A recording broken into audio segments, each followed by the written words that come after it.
Hello नमस्कार, स्वागत है आप सभी का आपके चैनल स्टडी गुरुकुल 2.5 मिलियन में। तो आज का हमारा प्रैक्टिस सेट है यूथ कंपटीशन बुक का चौथा, और यह उत्तर प्रदेश पुलिस वालों के लिए है। और अगर आप हमारे चैनल पर नए हैं तो सब्सक्राइब करना ना भूलें, ज़्यादा से ज़्यादा शेयर करें और लाइक करें। आप लोगों के एडमिट कार्ड भी जारी हो गए हैं तो आप लोग उनको भी अच्छे से देखिए, है ना। चलिए तो लगाते हैं हम टेस्ट। और इसमें टोटल 75 क्वेश्चन हैं, और सबसे पहले सामान्य जानकारी के, इसके बाद हिंदी के क्वेश्चन लगे। ठीक, देखिए पहला क्वेश्चन दिया गया है।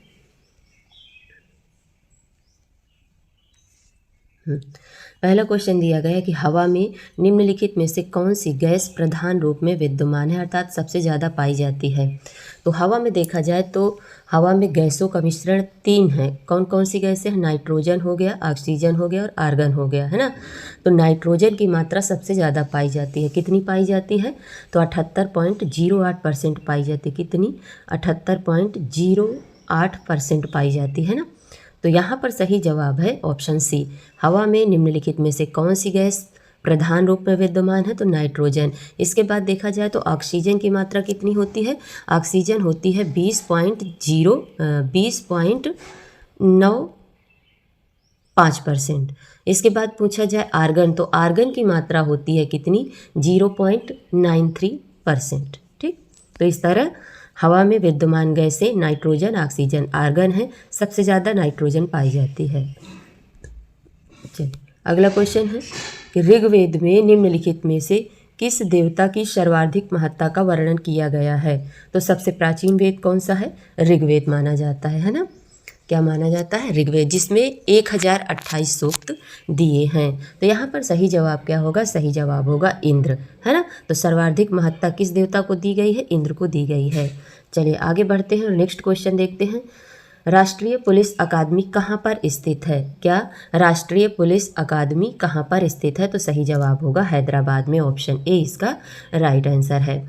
आगे बढ़ते हैं, नेक्स्ट क्वेश्चन देखते हैं कि निम्नलिखित में से किस भारतीय पुरातन ग्रंथ में अपराध और अपराधी का जिक्र आता है? तो देखिए अर्थशास्त्र में भी कौटिल्य का अर्थशास्त्र है, मनुस्मृति है, न्याय मीमांसा है, सभी में। तो यहाँ पर सही जवाब है ऑप्शन डी, उपर्युक्त सभी।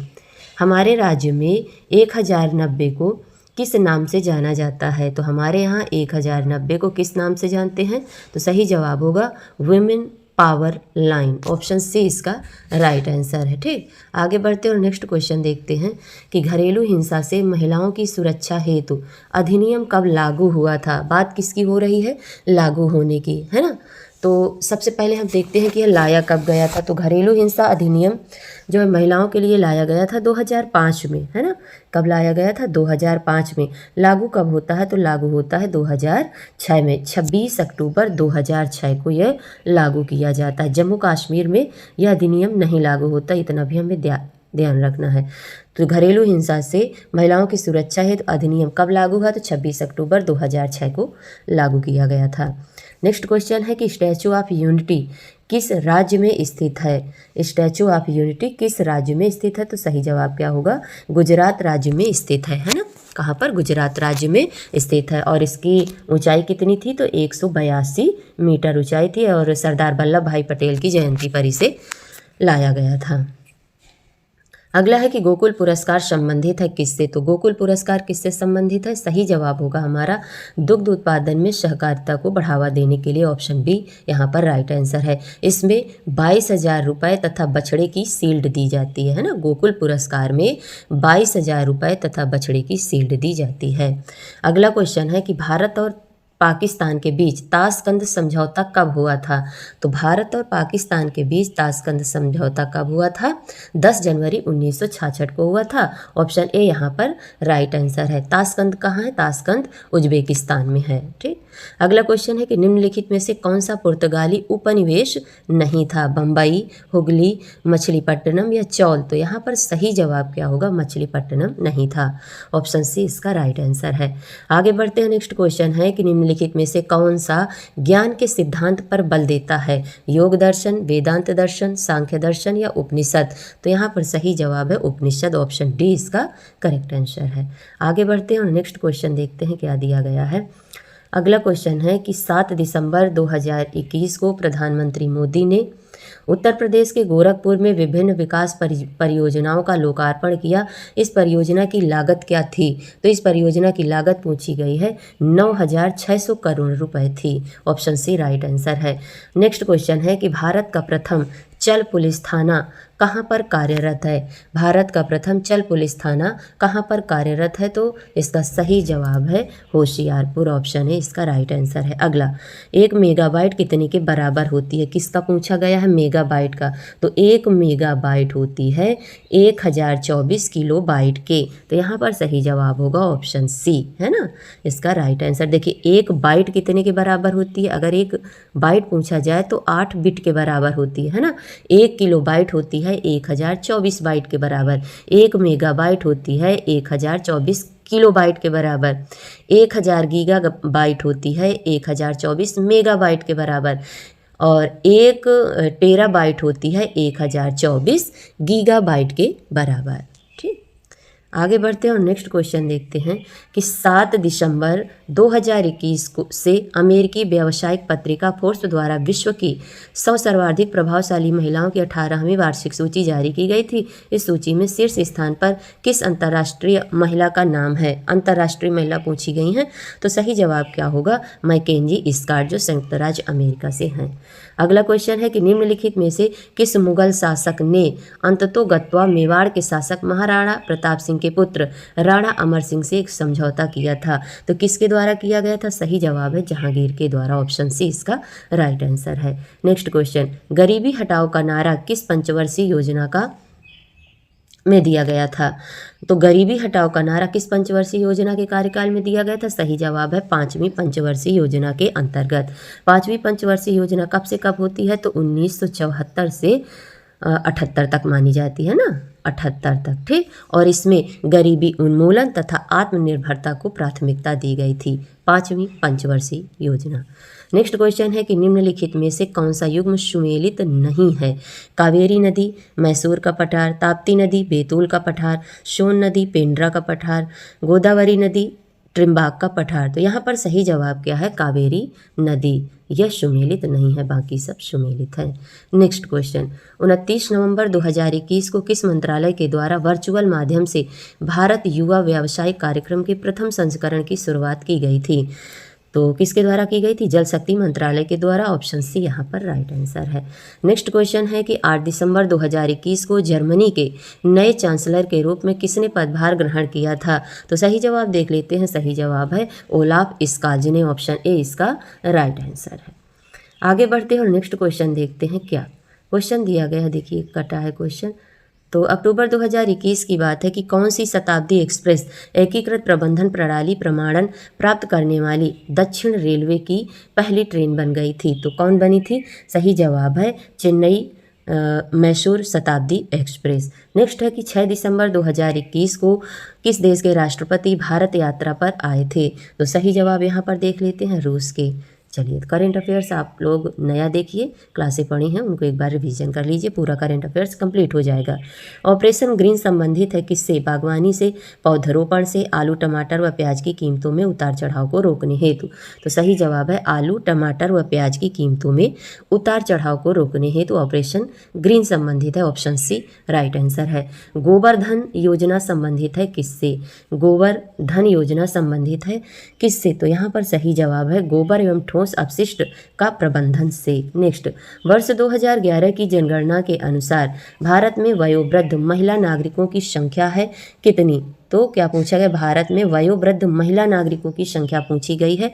सही जवाब है 53 मिलियन है। आगे बढ़ते हैं, अर्थात 53 मिलियन। भारत विश्व का विशालतम लोकतांत्रिक प्रजातंत्र है। इसकी प्रथम लोकसभा कब आयोजित की गई थी? तो इसकी प्रथम लोकसभा कब आयोजित की गई थी, ये पूछा गया है। तो सही जवाब है भारत में प्रथम लोकसभा का गठन किया गया था 17 अप्रैल 1952 को, है ना। तो यहाँ पर तो कोई ऑप्शन नहीं सही है ना। कब किया गया था? 17 अप्रैल 1952 को। प्रथम लोकसभा अध्यक्ष पूछे जाएं तो गणेश वासुदेव मावलंकर थे। वर्तमान पूछे जाएं तो कौन है? ओम प्रकाश बिरला हैं यहाँ पर। चलिए आगे बढ़ते हैं और नेक्स्ट क्वेश्चन देखते हैं। पोटला पैलेस जो कि एक 7 मंजिला भवन है, किससे संबंधित है? क्या? पोटला पैलेस। तो इसका सही जवाब है दलाई लामा से, ऑप्शन बी इसका राइट आंसर है। अगला है कि रंग भेद के कारण महात्मा गांधी को किस वर्ष दक्षिणी अफ्रीका के पीटरमरिट्जबर्ग रेलवे स्टेशन में प्रथम श्रेणी के रेल डिब्बे से सामान सहित बाहर फेंक दिया गया था? गांधी जी को, है ना, कब फेंका गया था? 1893 में। आगे है कि निम्नलिखित में से कौन सा जरीब का हिस्सा है? फीता, छल्ला, गट्ठा या उपर्युक्त सभी? तो सही जवाब है उपर्युक्त सभी। 1 एकड़ जमीन कितने के बराबर होती है? ये क्वेश्चन दिया गया है। तो यहाँ पर जितने ऑप्शन हैं सब सही हैं, है ना। 4840 वर्ग गज में पूछा जाए तो, वर्ग में पूछा जाए तो 10 वर्ग जरीब के बराबर, और हेक्टेयर में पूछा जाए तो 0.40467 हेक्टेयर के। तो उपर्युक्त सभी सही हैं, ऑप्शन डी इसका राइट आंसर। आगे दिया गया है क्या? किस प्राचीन साम्राज्य में महिलाएं कुश्ती में भाग लेती थी? तो ऐसा कौन सा साम्राज्य था जिसमें महिलाएं कुश्ती में भाग लेती थी? सही जवाब है विजयनगर साम्राज्य, है ना, ऑप्शन बी इसका राइट आंसर है। नेक्स्ट क्वेश्चन है कि इनमें से कौन सा मुगल बादशाह शराब को छूता तक नहीं था? है ना, तो यहाँ पर सही जवाब है औरंगजेब, ऑप्शन डी इसका राइट आंसर है। नेक्स्ट क्वेश्चन है कि भक्ति आंदोलन के उत्तर भारत में लाने का श्रेय इनमें से किसको जाता है? सही जवाब है रामानंद को, ऑप्शन सी इसका राइट आंसर है। विश्व का सबसे बड़ा द्वीप कौन सा माना जाता है? तो विश्व का सबसे बड़ा द्वीप यहाँ पर पूछा गया है, किसे मानते हैं? ग्रीनलैंड को। अगर अवरोही क्रम में देखा जाए, मतलब बढ़ते से घटते क्रम में देखा जाए, तो ग्रीनलैंड, इसके बाद न्यूगिनी, बोर्नियो, मेडागास्कर, है ना, आदि अन्य हैं। आगे बढ़ते हैं, नेक्स्ट देखते हैं कि 1 घंटे में समयांतर में देशांतरीय दूरी कितनी होगी? तो कितनी मानी जाती है? 15 डिग्री के बराबर, ऑप्शन ए इसका राइट आंसर है। अगला, धुंध जो नमी के बड़े कणों से बना है क्या कहलाता है? धुंध जो नमी के बड़े कणों से बना है क्या कहलाता है? उसे कोहरा कहते हैं, ऑप्शन ए इसका राइट आंसर है। अगला क्वेश्चन है कि तेज हवाओं द्वारा किस प्रकार की मिट्टी उड़कर आती है और जमा हो जाती है? तो यहाँ पर सही जवाब क्या होगा? सही जवाब है बलुई मिट्टी, ऑप्शन डी इसका राइट आंसर है। जल स्थानांतरण के सिद्धांत की खोज उसका प्रतिपादन इनमें से किसके द्वारा किया गया था? तो सही जवाब है आर्किमिडीज के द्वारा, ऑप्शन बी यहाँ पर राइट आंसर है। अब हमारे क्वेश्चन किसके हैं? सामान्य हिंदी के। देखिए, निर्देश दिया गया है कि प्रश्न संख्या 29 से 40 नीचे दिए गए शब्दों का वह जोड़ा चुनिए जो एक दूसरे के विलोम ना हो। यह देखना है, देखिए कौन विलोम नहीं है ये बताना है। 29 में है गुण अवगुण, देव दानव, सम्मान आज्ञा, तरल ठोस। तो यहाँ पर सही जवाब क्या होगा? सही जवाब है सम्मान और आज्ञा, ऑप्शन सी इसका राइट आंसर है। यह विलोम नहीं है। अगला क्वेश्चन है कि जय पराजय, सार्थक निरर्थक, पतन उन्नति, धर्म पुण्य। तो सही जवाब क्या होगा? सही जवाब होगा डी, है ना, सही जवाब होगा डी, धर्म पुण्य, ऑप्शन डी इसका राइट आंसर है। आगे बढ़ते हैं, निर्देश दिया गया है कि प्रश्न संख्या 41 से 42 नीचे दिए गए शब्दों के सही संधि विच्छेद का चयन कीजिए। यद्यपि, यद्यपि का संधि विच्छेद क्या होगा? तो यदि प्लस अप, है ना, कौन सी संधि है? यण संधि है। कौन सी? यण संधि है। अगला तिरस्कार, तो तिरस्कार का संधि विच्छेद क्या होगा? तिरस्कार का होगा तिरह प्लस कार, ऑप्शन बी इसका राइट आंसर है। कौन सी संधि है? तो विसर्ग संधि है ना। चलिए आगे बढ़ते हैं और नेक्स्ट क्वेश्चन देखते हैं। अगला क्वेश्चन दिया गया है कि किस समास में दोनों पद मिलकर एक नया अर्थ प्रकट करते हैं, उसे कौन सा समास कहा जाता है? उसे बहुब्रीहि समास कहते हैं, है ना। जैसे 10 हैं आनंद जिसके, अर्थात रावण, है ना। आगे दिया है कि गौशाला में कौन सा समास है? तो गौशाला में कौन सा समास दिया गया है? सही जवाब है तत्पुरुष समास, ऑप्शन सी इसका राइट आंसर है। निर्देश है कि प्रश्न संख्या 45 से 47 नीचे दिए गए शब्दों का उपर्युक्त पर्यायवाची समानार्थी चुनना है। कमल का कौन सा है?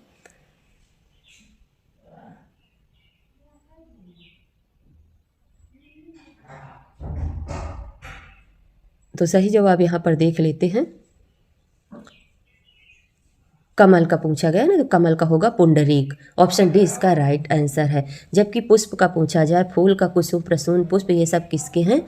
फूल के। तो कमल का हो गया, जैसे पुंडरीक, एक आता है सरसिज, है ना, कमल अम्बुज, ये तो सभी लोगों को पता है ना, सरसिज, है ना, सरसिज होता है, पुंडरीक होता है, ये सब किसके हैं? कमल के।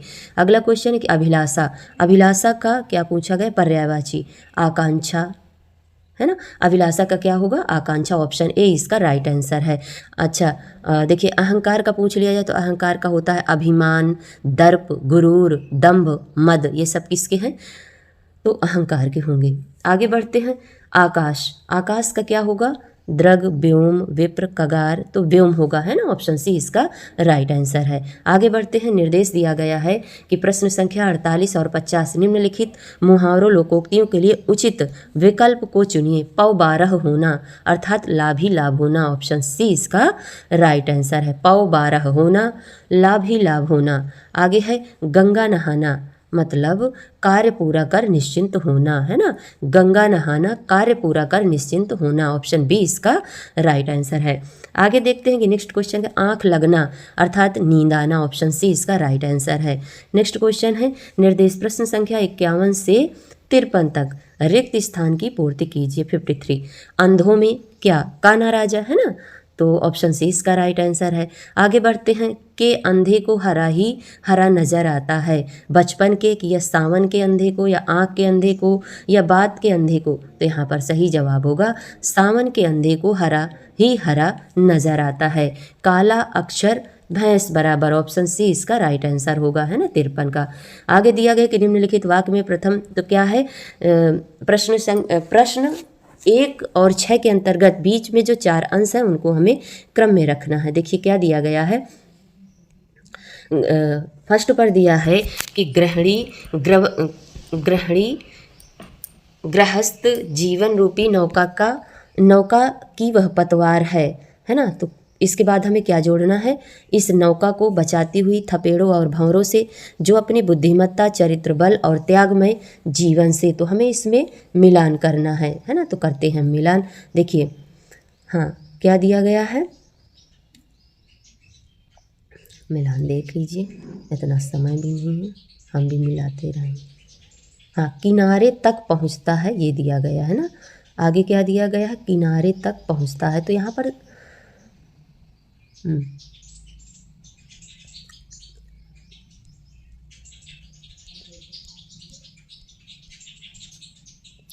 देखिए गृहिणी गृहस्थ जीवन रूपी नौका की वह पतवार है जो अपनी बुद्धिमत्ता, चरित्र बल और त्यागमय जीवन से इस नौका को बचाते हुई थपेड़ों और भंवरों से, तो पहला हो गया, दूसरा हो गया, तीसरा, चौथा, तो वा या रा ला, है ना, इसका सही जवाब होगा वा या रा ला, है ना, ठीक, तक किनारे तक पहुंचती है, ऑप्शन डी इसका राइट आंसर होगा। चलिए आगे बढ़ते हैं, निर्देश है कि प्रश्न संख्या 55 और 56 निम्नलिखित वाक्य त्रुटिपूर्ण अथवा त्रुटिहीन है, त्रुटिपूर्ण अंश का चयन कीजिए। यदि वाक्य त्रुटिहीन हो तो ऑप्शन डी पर चिन्ह लगाइए। 55 मेरा भाई जिसका शादी कल है घर गया, कोई त्रुटि नहीं, तो त्रुटि तो है इसमें, है ना, जिसका शादी कल है, ऑप्शन बी इसका राइट आंसर होगा, है ना, क्या होगा, बी। ये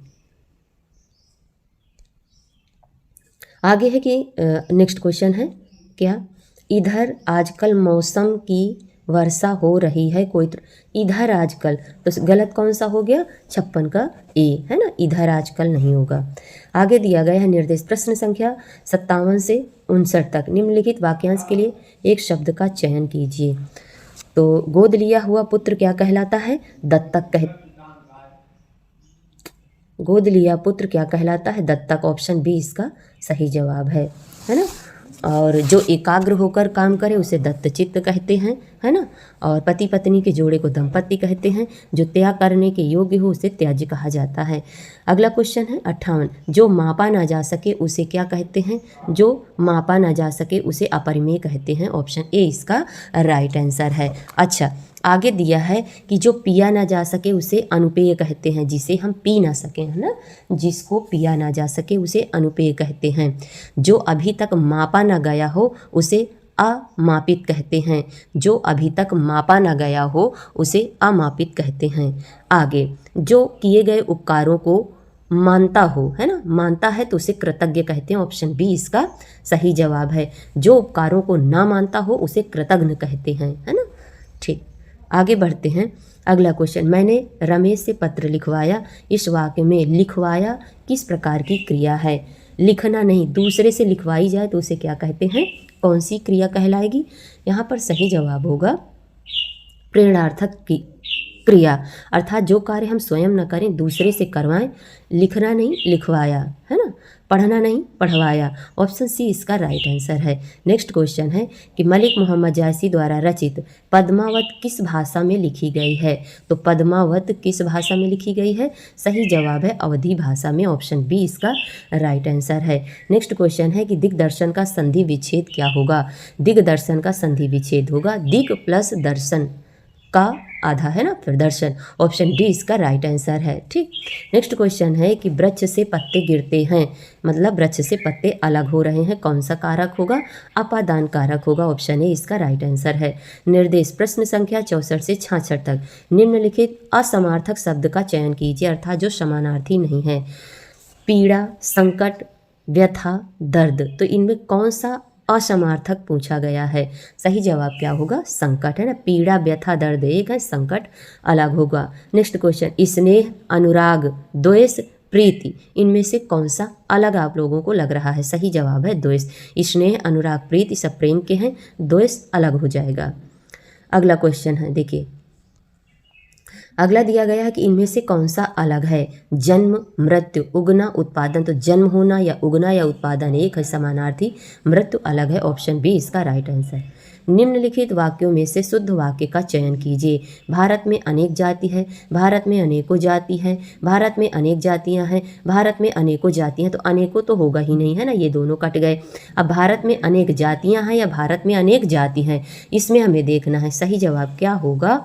सही जवाब है भारत में अनेक जातियां हैं। ऑप्शन सी इसका राइट आंसर है। निर्देश, प्रश्न संख्या 68 से 69 निम्नलिखित में से कौन सा रस है? चयन कीजिए। निस्दिन बरसत नयन हमारे, इसमें तो सभी लोगों को समझ में आ रहा है कि रोने की बात हो रही है ना, तो कौन सा होगा? सही जवाब होगा वियोग श्रृंगार। ऑप्शन सी राइट आंसर है। नेक्स्ट, मेरे तो गिरधर गोपाल दूसरो न कोई, जाके सिर मोर मुकुट मेरो पति होई। मेरे तो गिरधर गोपाल दूसरो न कोई, जाके सिर मोर मुकुट मेरो पति होई, है ना। तो यहाँ पर सही जवाब क्या होगा? सही जवाब है श्रृंगार। ऑप्शन बी इसका राइट आंसर है। अगला क्वेश्चन है निर्देश, प्रश्न संख्या 70 से 74 निम्नलिखित गद्यांश को पढ़कर संबद्ध वैकल्पिक उत्तरों में से सही उत्तर का चयन कीजिए। गद्यांश दिया गया है कि सौंदर्य की परख अनेक प्रकार से की जाती है। बाह्य सौंदर्य की परख समझना तथा उसकी अभिव्यक्ति करना सरल है। जब रूप के साथ चरित्र का भी स्पर्श हो जाता है तो उसमें रसास्वादन की अनुभूति भी होती है। एक वस्तु सुंदर तथा मनोहर कही जा सकती है, परंतु सुंदर वस्तु केवल इंद्रियों को संतुष्ट करती है, जबकि मनोरम वस्तु चित्त को भी आनंदित करती है। इस दृष्टि से कवि जयदेव का बसंत चित्रण सुंदर है तथा कालिदास का प्रकृति वर्णन मनोहर है, क्योंकि उसमें चरित्र की प्रधानता दी गई है। आगे है कि सुंदर शब्द संकीर्ण है, जबकि मनोहर व्यापक तथा विस्तृत माना जाता है। साहित्य में साधारण वस्तु भी विशेष प्रतीत होती है, उसे मनोहर कहते हैं। आगे नेक्स्ट क्वेश्चन है, कालिदास की प्रकृति वर्णन का आधार क्या है? कालिदास की प्रकृति वर्णन का आधार है उसकी प्रकृति अभिव्यक्ति, उसकी मनोहरता, उसका सौंदर्य। उपर्युक्त में से कोई नहीं, तो सही जवाब है उसकी मनोहरता। ऑप्शन बी इसका राइट आंसर है। अगला क्वेश्चन, सौंदर्य की परख की जाती है किससे? आनंद की मात्रा के आधार पर, इंद्रियों की संतुष्टि के आधार पर, रूप के आधार पर या मनोहरता के आधार पर। तो इस तरह 4 ऑप्शन दिए गए हैं। सही जवाब है मनोहरता के आधार पर। ऑप्शन डी इसका करेक्ट आंसर है। नेक्स्ट क्वेश्चन है कि उपर्युक्त गद्यांश का शीर्षक क्या होगा? उपर्युक्त गद्यांश का शीर्षक क्या होगा? तो यहाँ पर सही जवाब है साहित्य और सौंदर्य। ऑप्शन ए इसका राइट आंसर है। अगला क्वेश्चन है कि हिंदी भाषा किस लिपि में लिखी जाती है? तो हिंदी भाषा देवनागरी लिपि में लिखी जाती है। ऑप्शन सी इसका राइट आंसर है ना। अगला क्वेश्चन है कि हिंदी दिवस किस तिथि को मनाया जाता है? तो देखिए हिंदी दिवस किस तिथि को मनाते हैं? सही जवाब होगा 14 सितंबर को। क्यों 14 सितंबर को मनाया जाता है?